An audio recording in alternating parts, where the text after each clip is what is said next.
Polycystic ovarian syndrome की खवातीन होती हैं उनको हो जाता है लीकी गट डिसबायोसिस।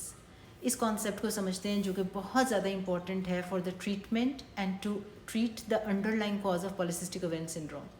जो पॉलीसिस्टिक ओवेरियन सिंड्रोम है उसके अंदर आपको पता है कि पूरे हार्मोन्स का इंबैलेंस हुआ हुआ है, एस्ट्रोन और एस्ट्राडायोल का, टेस्टोस्टेरोन का, हाइपरइंसुलिनीमिया, रेजिस्टेंस। और जब नॉर्मल एस्ट्राडायोल नहीं होगा तो एनर्जी नहीं मिलेगी माइटोकॉन्ड्रिया को, तो रिसेप्टर्स काम नहीं कर सकेंगे सही तरह और मेटाबॉलिज्म ख़राब हो जाएगा। एस्ट्राडायोल आपके गट के अंदर भी चाहिए होता है to keep the normal activity. आपके जो गट होता है यानी कि जो जीआई सिस्टम होता है जहाँ पे बड़ी आंतें छोटी आंतें स्टमक होता है वहाँ पे नॉर्मल माइक्रोब्स रह रहे होते हैं, living organism trillions and trillions में रहते हैं, वजाइना में भी होते हैं, स्किन में भी होते हैं, हर बॉडी के हिस्से में होते हैं। ये एक बैलेंस रखते हैं। बैड बैक्टीरिया जो होते हैं, जो माइक्रोब्स होते हैं, माइक्रो ऑर्गेनिजम्स, उनको कम रखता है और जो गुड बैक्टीरिया होते हैं वो ज़्यादा क्वांटिटी में रहते हैं क्योंकि उन्होंने इम्यून सिस्टम को रेगुलेट करते हैं। ये जो गट के अंदर माइक्रोबायोम्स होते हैं ये बड़े इंपॉर्टेंट होते हैं। वो क्या करते हैं जी, आपके स्टमक या कोलन की लाइनिंग को उसके ऊपर एक म्यूकस लाइनिंग पैदा कर रहे होते हैं। वो जो म्यूकस लाइनिंग होती है ना वो प्रोटेक्ट करती है एंट्रोसाइट्स को।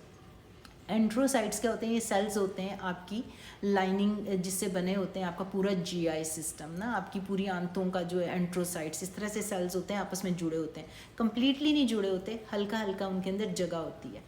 जब आपके नॉर्मल माइक्रोबायोम्स की क्वांटिटी कम हो जाएगी, बैड वाले ज़्यादा हो जाएंगे, इन्फ्लेमेशन ज़्यादा क्रिएट होगी, तो ये अब म्यूकस भी नहीं पैदा हो रहा और जो इन्फ्लेमेशन है वो जाके डायरेक्टली इफेक्ट करेगी एंट्रोसाइट्स को। तो वो जो इस तरह से जुड़े हुए थे उनके अंदर हल्का हल्का जगह आना शुरू हो जाएगी।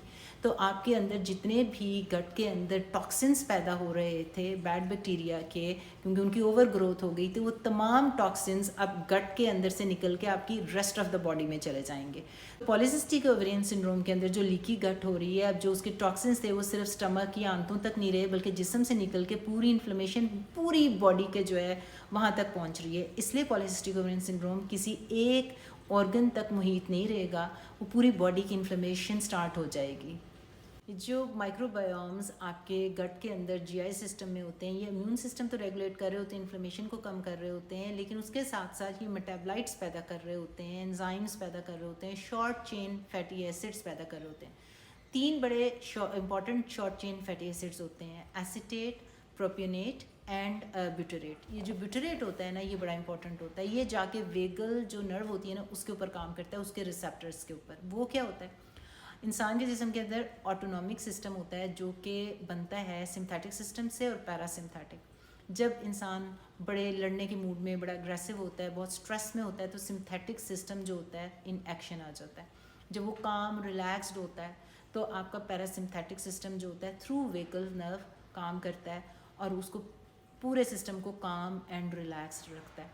तो अब जो गट के अंदर आपका short chain fatty acid butyrate बन रहा था उसने जाके काम करना था वेगल नर्व के रिसेप्टर्स पे और बॉडी को बहुत काम एंड रिलैक्स रखना था। अब चूंकि आपका माइक्रोबायोम जो गट के अंदर due to inflammation polycystic ovarian syndrome की खवातीन के अंदर वो जो पूरा सिस्टम ही बदल गया, तो अब ये मेटाबोलाइट्स भी नहीं बनेंगे, तो उसकी वजह से आपका जो पैरासिम्थेटिक सिस्टम है वो सही तरह प्रॉपर काम नहीं करेगा, तो रिलैक्सेशन नहीं होगी बल्कि सिंथेटिक सिस्टम और स्ट्रेस जो है वो ये खवातीन के अंदर क्रॉनिक इन्फ्लेमेशन क्रिएट हो जाएगी और throughout in the state of stress रहेंगी। अब अगर हमने ट्रीट करना है underlying reason of polycystic ovarian syndrome तो हमें उसकी लीकी गट जो है ना उसको ट्रीट करना पड़ेगा, क्योंकि जब तक उसका डिसबायोसिस या लीकी गट जो उसका जीआई सिस्टम है वो ठीक नहीं होगा, वहाँ के माइक्रोबायोम्स ठीक नहीं होंगे जहाँ से टॉक्सिन निकल निकल के पूरी बॉडी को इन्फ्लेम कर रहे हैं। आप कोई मेडिसिन दे के सिर्फ कवर कर सकते हैं उसके सिम्टम्स को, आप बर्थ कंट्रोल दे के उसके पीरियड को रेगुलेट कर सकते हैं, लेकिन उसकी फर्टिलिटी इशू, उसकी जो ओबेसिटी के इशू हो रहे हैं, जो उसके मेटाबोलाइट ख़राब हो रहे हैं, जो उसका एंडोक्राइन डिसरप्शन हो रही है, उसको आप ट्रीट नहीं कर सकते। तो आपने क्या करना है कि आपने पॉलीसिस्टिक ओवेरियन सिंड्रोम के अंदर गट को ट्रीट करना है, उसको डिटॉक्सिफाई करना है। तो डिटॉक्सिफिकेशन कैसे होगी या लीकी गट का ट्रीटमेंट क्या होगा जी, कि यहाँ पे जो आपके माइक्रोबायोम्स हैं वो एक रिदम को पसंद करते हैं, वो एक डिसिप्लिन के तहत चल रहे होते हैं क्योंकि वो लिविंग ऑर्गेनिजम्स हैं। तो आपने अपने रिदम को सही करना है, आपने अपनी लाइफ स्टाइल को डिसिप्लिन कर देना है ताकि जो आपके लिविंग ऑर्गेनिजम्स हैं उनका रिदम भी ठीक हो जाए।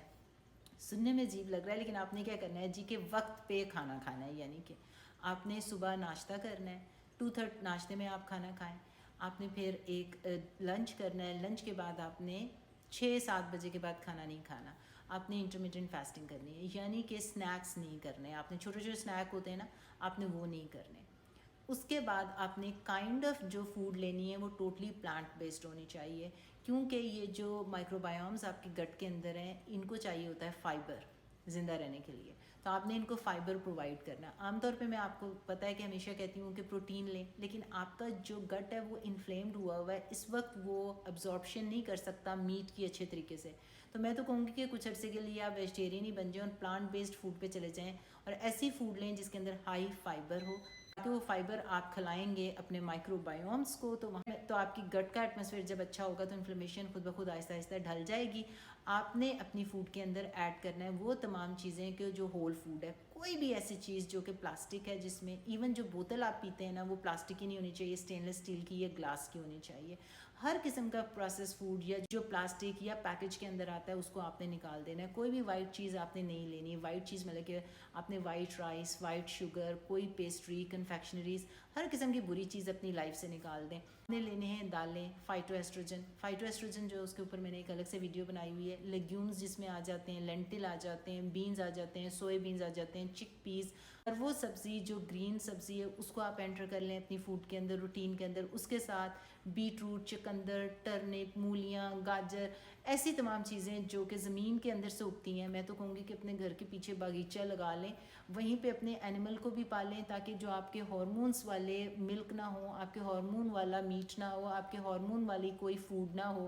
तो आपने तमाम प्लांट बेस्ड फूड हासिल करनी है।